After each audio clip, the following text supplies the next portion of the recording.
Gimmicks. They've been around for a long time. As seen on TV products, cool new toys, wacky novelty gifts, all of these products are advertised in a way to make them seem like a good purchase, but in reality, they're glorified dust collectors. This floppy green object was advertised as super stretchy fun, but I used it like twice and I realized that I wasted $2 on a gag item, and now I have to live the rest of my life knowing that I bought this. In recent times, however, the word is often thrown around in the context of video games, and yet I still haven't found a concrete answer as to what the hell it means.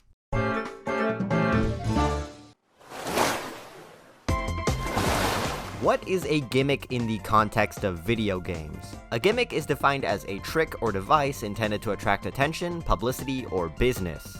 If we're going by this definition, a gimmick is an often pointless or unnecessary addition to a game to try and make it sell better. However, the fact that gimmicks can also be an improvement to a game contradicts the previous statement.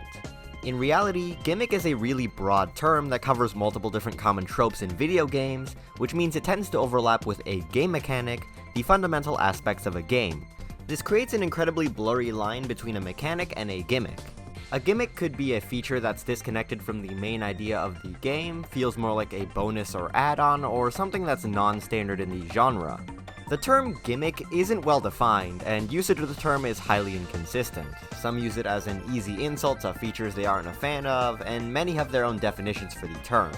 Considering this, it's near impossible to perfectly group features into gimmicks and mechanics. For example, you could consider Splatoon's squid form as a gimmick, since children turning into squishy tentacled organisms with no bones is definitely not something you see every day, or you could consider it a game mechanic, as it's essential to gameplay. If we consider Kirby's Return to Dreamland's fittingly named super abilities as a gimmick, can we also consider Kirby Star Allies' Friend Heart as one? They're both clearly an attempt to innovate on the Kirby formula, but while the super abilities are, well, limited time super abilities, the Friend Heart is something you have access to throughout the entire game. If we're considering gimmicks as something that deviates from the established norm of the series or genre, then is it really a gimmick? In this case, the changing of gravity in Super Mario Galaxy, jumping between 8-bit and 16-bit in The Messenger, and Kirby's epic yarn weaving its art design and gameplay together could be considered gimmicks. While they all bring unique innovations to their established series or genres, which you could consider gimmicks, they aren't criticized as being horrible or intrusive. I'd say that these lie on the gray area where they border a gimmick and a mechanic, a fleshed out feature that's seamlessly implemented into the game, but being quite clear that they were included to bring some fun and unique flair into the game to make it more memorable. Gimmicks like these can improve a product greatly, and this is showcased incredibly well by Super Mario Odyssey. Super Mario Odyssey features Mario going on a worldwide trip to cockblock Bowser because consent is important, but he gets knocked off the side of an airship and definitely doesn't die. When crash landing in the Cap Kingdom, he meets a hat ghost named Cappy, who becomes his hat and this game's gimmick. I swear Mario's not dead, the game's E10+. In a similar vein to Flood from Mario Sunshine and Luma from Mario Galaxy, Cappy acts as a new move that Mario can perform, in this case, throwing his hat. The primary ability of Cappy is allowing Mario to capture enemies, creatures, or even objects where he takes control of their bodies to accomplish different tasks. Sure, it's an incredibly f***ed up concept, and I get your point, but counterpoint, you get to play as meat. Swimming through water as a Cheep Cheep, stacking up high as a Goomba, blasting through the skies as a Gushin, a gun. Captures are unique, fun, and were designed to be simple and intuitive to use. They're versatile, but aren't overused within the game where they overshadow Mario. Of course, the big iconic ability that captured the attention of everyone during the E3 presentation was the T-Rex. Being able to run through and smash everything in sight is satisfying, destructive, and absolutely incredible. Cappy can also be used to vastly improve Mario's mobility. Cappy can be thrown in any direction, but most importantly, you can bounce off of Cappy to provide Mario with an extra jump. Along with Mario's moveset being the most expansive out of any incarnation of Mario, being able to bounce off of Cappy enables some of the craziest jumps that Jumpman has ever jumped. One of the most important aspects of a game is the player character's movement, and fitting for an open world game, Mario with Cappy feels incredibly free to go anywhere. Hell, Mario's movement is so great that certain sections that should be cleared through other means, whether it be going through another path or using a capture, can be cleared through clever use of Cappy. The most famous example is capturing a T-Rex in the Cascade Kingdom and using a nearby trampoline to bounce up high, then uncapturing the T-Rex and diving into the player detection for the boss fight. What's more is that in certain scenarios, the game even points out when you've made a jump to take a shortcut. Nailing a sequence break is the ideal replacement for sex. I adore when developers fully embrace unintended shortcuts and speedrunning techniques instead of patching them out as bugs. Super Mario Odyssey incorporates its gimmicks seamlessly into gameplay, and not only is it one of the best examples of a centralizing gimmick in a video game, it's one of the greatest games I've ever played. While it's far more fleshed out than any other gimmick seen in the Mario games, Cappy is still a gimmick. Mario at his core is about running and jumping, and he's been like this for decades. Including Cappy adds many more options to his movement, but doesn't take away his base running and jumping options. Gimmicks add to an established formula, but not to the point where it transforms a game into a different entity entirely. However, when a gimmick becomes a mainstay feature, it turns into a fully fledged mechanic, as it's no longer something that's one-off or unique to that game. Centralizing gimmicks are certainly filled with the best examples of gimmicks. However, just because a game revolves around a gimmick doesn't automatically make it good. We've taken a look at one of Mario's best adventures, now it's time to take a look at one of his worst. Paper Mario Sticker Star is a mistake. The traditional RPG formula of the first two Paper Mario games was broken up by the action RPG Super Paper Mario, but its amazingly told story still won many fans over, including me. Super Paper Mario is still my favorite Paper Mario game, and I was excited for what the Paper Mario franchise had to offer. Then Sticker Star happened. This game's gimmick is in the title, stickers. Instead of leveling up and having moves you can use in battle, with the stronger ones costing flower points, everything in this game is replaced by one-time use stickers. It's as simple as 1, 2, 3. 1. Use a sticker. 2. It is consumed and you cast the move. 3. Play a better game. Stickers are scattered across every level. Yeah, this RPG is split into levels and worlds as if it was a platformer. Great idea, I know.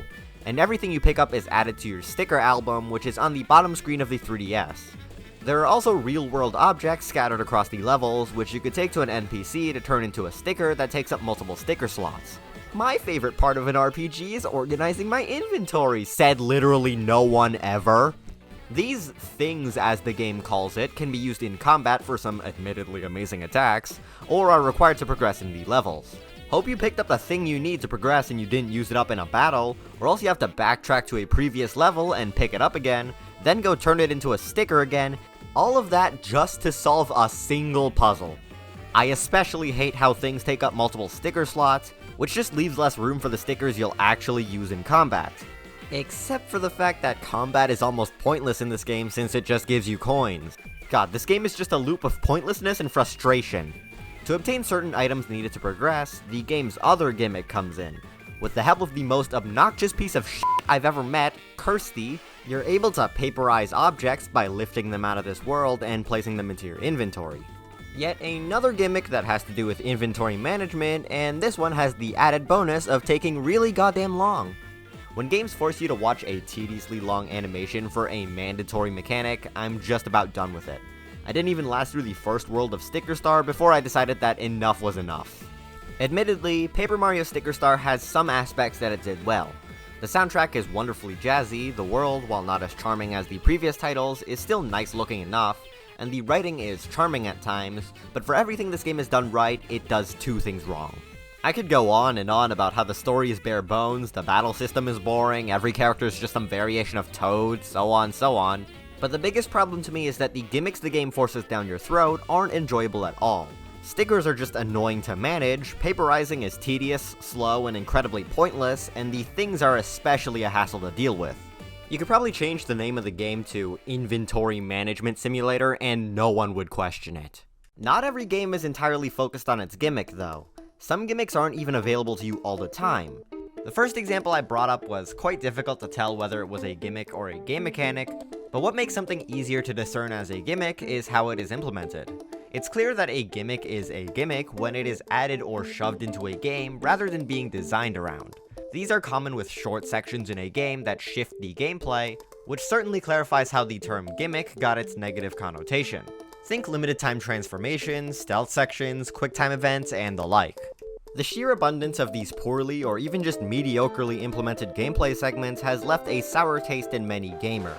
The most notorious example of this is Sonic Unleashed, where Sonic becomes even more of a furry icon than he already was and transforms into a werehog. In contrast to Sonic's usual focus on super speedy platforming, the werehog form plays in a slower beat-em-up style. The issue doesn't lie in the fact that these segments aren't good, they're actually quite fun. It's the fact that it forces slow gameplay onto people playing a game about a mammal that can run faster than the speed of sound. That's like taking a vegan on a date to KFC, it just doesn't work out. Trust me, I've tried. Everyone has taken a massive shit on Sonic Unleashed at some point in their lives though.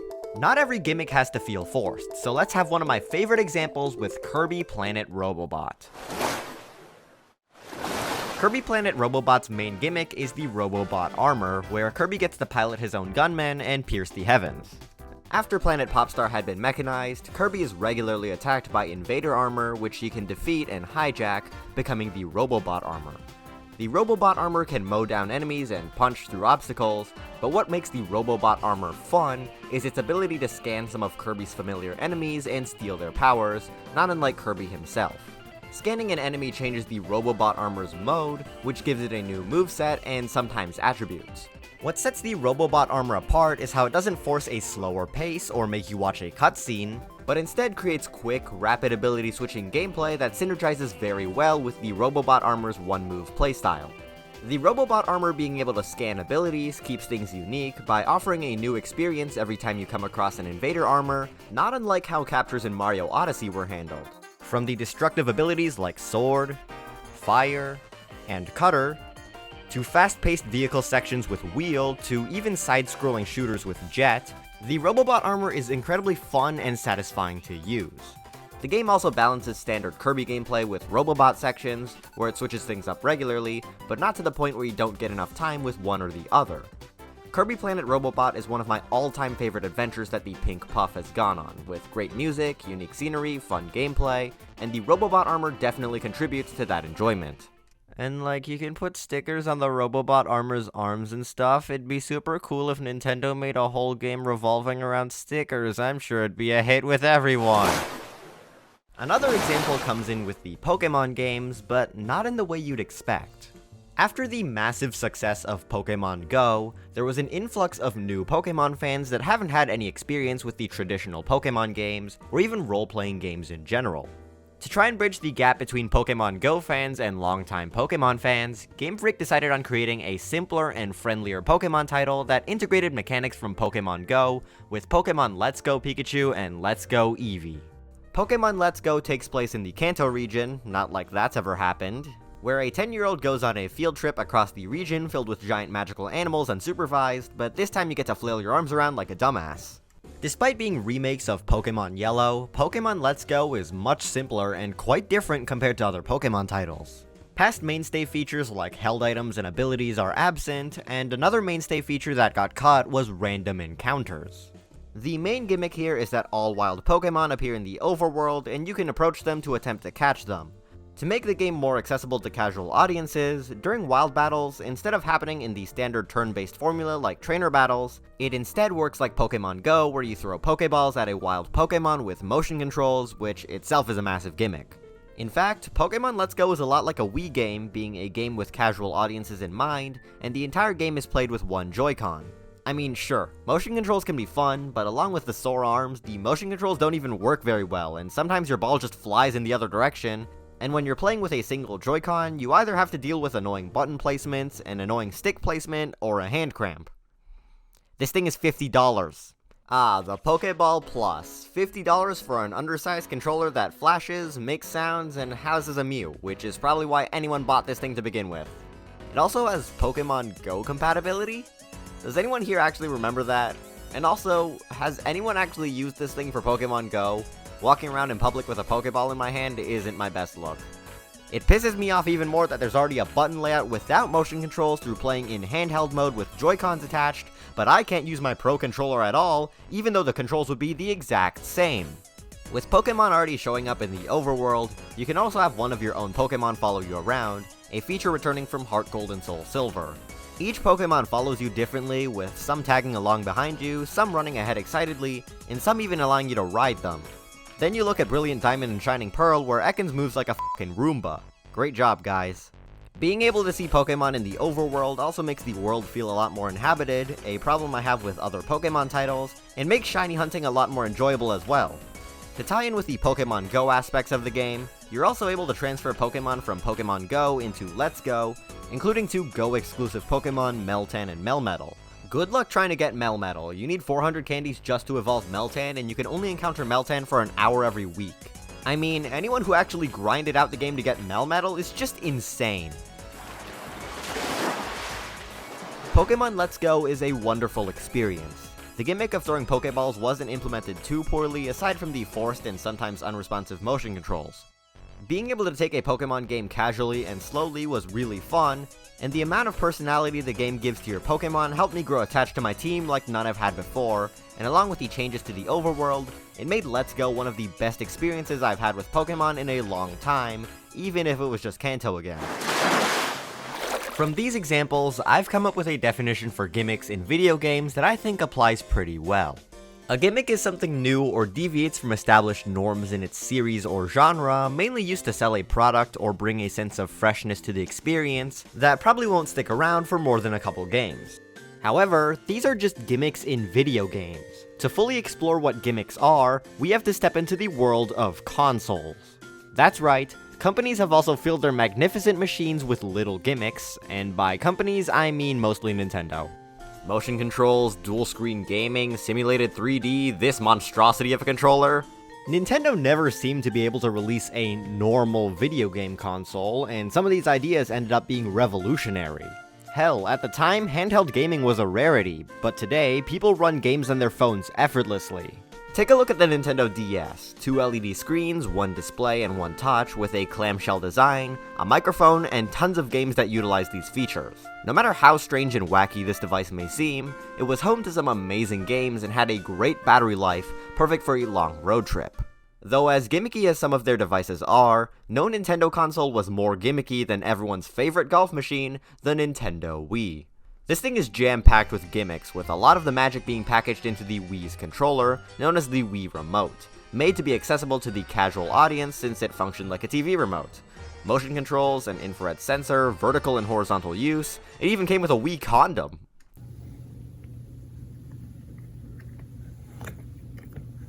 Just a little more, there we go. This was the console for your parents who didn't know what a Mario was. Damn near every game that was released for the Wii utilized motion controls in some way, with some throwing in the infrared sensor too. It sounds rather tedious, and for some games it is, but for the top-notch experiences on the Wii, the motion controls became second nature. Shake the Wii Remote to spin in Mario Galaxy, aim Samus's gun with the Wii Remote in Metroid Prime, move the Wii Remote to control Link's sword in Skyward Sword, but there's one single game that took full advantage of motion controls, because it was basically made just to show off the Wii's motion controls. Along with death and taxes, owning Wii Sports is one of the 3 certainties of the world. Well, I'm not dead and I love tax evasion, so it's natural I'd bend the rules further, because I don't have a copy of Wii Sports. I do, however, have a copy of the sequel, Wii Sports Resort though, which is basically the same game but way better because it has island flyover. Wii Sports and its sequel utilize motion controls to the fullest. You move the remote as if it were a golf club, boxing gloves, a tennis racket, a frisbee, a sword, or a bowling ball. Just be sure to either have a really good grip on your Wii Remote or use the safety strap, or else your TV's fucked. Since the game was developed around motion controls, they're actually fairly responsive and intuitive to use, and the games themselves are simple yet addicting. Wii Sports was a really good pack-in title with the console. In fact, Nintendo later released Nintendo Switch Sports, kind of a Wii Sports spiritual successor. TV owners beware, Nintendo Switch Sports may cause your Joy-Cons to attack your television. Oh, you thought motion controls was the end of it? How about some plastic shells to pop your Wii Remote into? Everyone knows about the Wii Wheel from Mario Kart. It's actually pretty comfortable to hold, but there's also the Wii Remote and Nunchuck option, and who wouldn't want a nice stick to fiddle around with? How about a Wii Golf Club, a Wii Sword, a Wii Bowling Ball, a Wii Gun, and a lot of other surprising stuff on the internet. The Wii is a great time, with loads of amazing games and gimmicks to go around. The Xbox Kinect and PlayStation Move? not so much. Now, I'm mostly a Nintendo fan, but PlayStation and Xbox have always had my interest as well. These, everyone could tell they were an attempt to cash in on the motion control craze. The PlayStation Move was an add-on that was essentially just the Wii but with 2 controllers. Honestly, without any context, I just thought that it was a Wii add-on for the PlayStation through the controller. I was pretty much right. It's compatible with over 100 games, but the Wii not only hit it off because of the gimmicky appeal to it, but because there are some truly amazing games on there that appeal to a wide audience. 10% of the PlayStation Move's library is just dance. I think that says a lot. The Xbox Kinect was a more unique take on the motion control craze. Who needs controllers, am I right? The Xbox Kinect's gimmick is the lack of controllers. Instead, it tracks your body movements and depth, which translates to movement in-game. While the concept is fun, I'm not that big of a fan of getting up and moving around for a game unless it is explicitly designed for exercise. If you thought the lineup for PlayStation Move was bad, the Kinect got a ton of shovelware titles that I've never heard of in my life. And more Just Dance. The PlayStation Move may not have been an original concept, but I have heard that it does make certain games more immersive in VR, and altogether, it's not that bad. I don't give a about the Xbox Kinect though. Even after the Wii and its 2 estranged cousins, your hands still aren't safe from gimmicks. Controllers like the Guitar Hero controllers, the dance pads for Dance Dance Revolution, the bongos for Donkey Kong Jungle Beat, and the drum for Taiko no Tatsujin are all examples of gimmicky controllers made for one game, but there's also some controllers that are just controllers but are gimmicky as hell. My 2 favorite examples are the classic Nintendo Power Glove for the NES, my favorite oven mitt controller hybrid, and the Dragon Quest Slime controller for the Nintendo Switch, which, it's certainly a controller. Okay, we've taken a look at consoles, we've taken a look at games, we've taken a look at controllers, but what if we wanted to go even further beyond? The ultimate gimmick, Toys to Life. Toys to Life games are games that use physical figurines or toys that have an NFC chip or similar technology in them, which you can scan into the game. There are actually a few examples of these: Beyblade Burst, Starlink, there's even some less popular examples that I remember like the Angry Birds Star Wars Telepods and Sigbricks. But the biggest examples of Toys to Life were Skylanders, Disney Infinity, and LEGO Dimensions. And Amiibo. Yeah, out of these 4, the only one that still really got a big audience is Amiibo. Amiibo are optional for every game except one that I like to pretend doesn't exist, and give you small bonuses across a wide variety of Nintendo titles on the Wii U, 3DS, and Switch. Amiibo are different from the other 3 because those games require having toys to even play. The best bonuses were being able to train your own Amiibo fighter in the Super Smash Bros. Titles, saving loadouts to a Splatoon Amiibo in Splatoon 2, and unlocking costumes in Super Mario Maker, but let's be real here, how many people use Amiibo for their Toys to Life features, and not because they look awesome?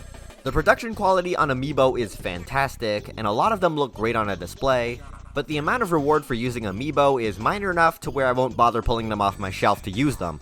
Now, out of the other 3 examples, the most prominent and long-lasting, and arguably the pioneer of the Toys to Life genre, is Skylanders. Disney Infinity's first game was great, with sandbox creation and story packs, but fell off hard in the next 2 releases and only lasted a measly 2 years in the market. LEGO Dimensions was also pretty fun, using actual buildable LEGO sets as toy components for the game, including the base for the figurines, but it also got cut off after just 2 years. Skylanders went on from 2011 all the way to 2016 with the release of the final installment, Skylanders Imaginators, but a turn-based RPG spin-off was released in 2018, which was shut down earlier this year. Things aren't looking so good. Skylanders follows Spyro, yes, that Spyro, who looks like he got a $15 plastic surgery, and a bunch of other losers that don't matter, who defend the Skylands from not Invader Zim and his army of whatevers. Fear my giant floating head! Somehow, each and every group of Skylanders gets banished to Earth, where they become toys, and to return them to the Skylands, you must shell out $10 to $15 and then put them on the Portal of Power. Do this 5 more times, and that's the Skylanders franchise. Skylanders at its core is pretty simple. Place a toy on the portal and play as the character. Later titles introduced more gimmicks, usually in the form of Skylanders. Skylanders with a new paint job, Skylanders that light up on the portal, Skylanders that switch top and bottom halves to form new characters, and the best power of all, big. Skylanders Trap Team is when the gimmicks started to go crazy. Not only were there the game Gimmicks Skylanders, the Trap Team, yeah, they weren't really creative with these, who wield crystal weapons. There's also the traps, which you can put into a slot on the admittedly cool looking new portal to trap villains in the game and play as them. Of course, you have to buy traps separately from the figures and the game. We started off talking about playing as our enemies, and now we're gonna end it by talking about playing as our enemies. How poetic. Skylanders is expensive to play. Not only do figures retail for $10 to $15 depending on what kind of figure it is, there's DLC packs for added levels in a game already filled with additional purchases. There's the traps for Trap Team, cars for superchargers, creation crystals for Imaginators, and an empty wallet by the end of it. I chose to talk about Trap Team since superchargers and Imaginators are incredibly difficult to find, and I find that Trap Team balances gimmicks and game that I'd maybe play if I was stuck on a desert island with nothing but a Wii U and figures of some reject Pokemon the best. Trap Team's main gimmick is the aforementioned traps used to trap villains.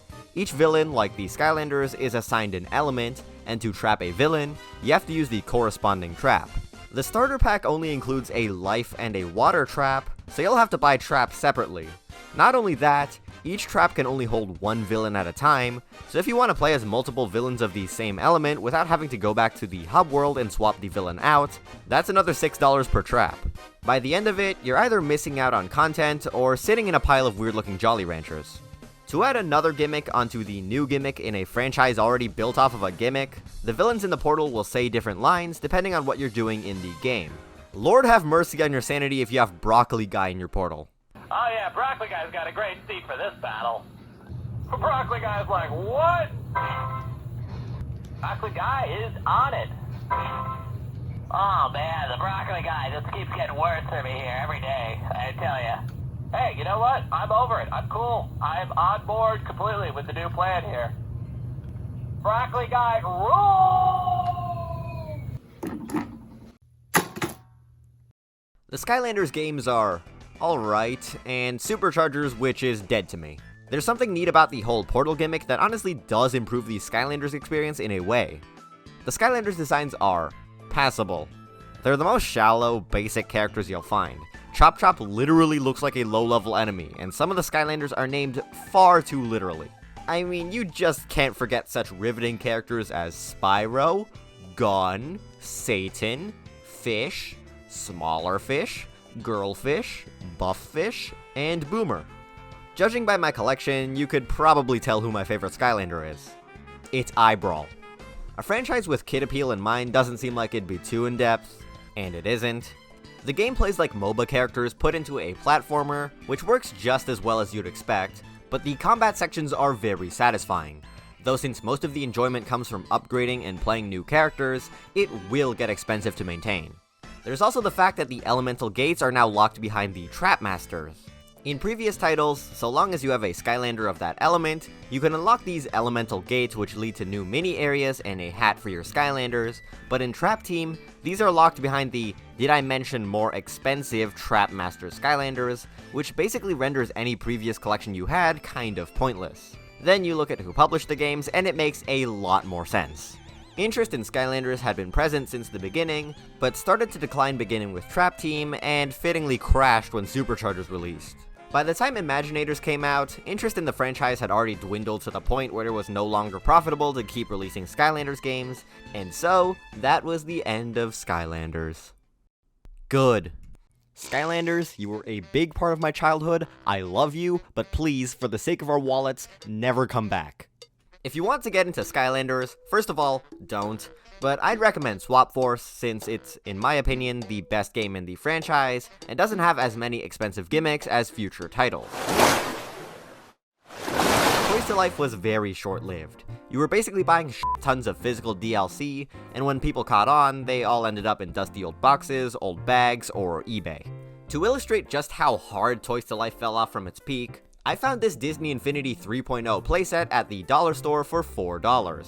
Yes, the same dollar store I found old Floppy at. And I was also able to purchase Skylanders and Traps for this video for bargain bin level prices, so getting into the series isn't as bad now as it was at its peak.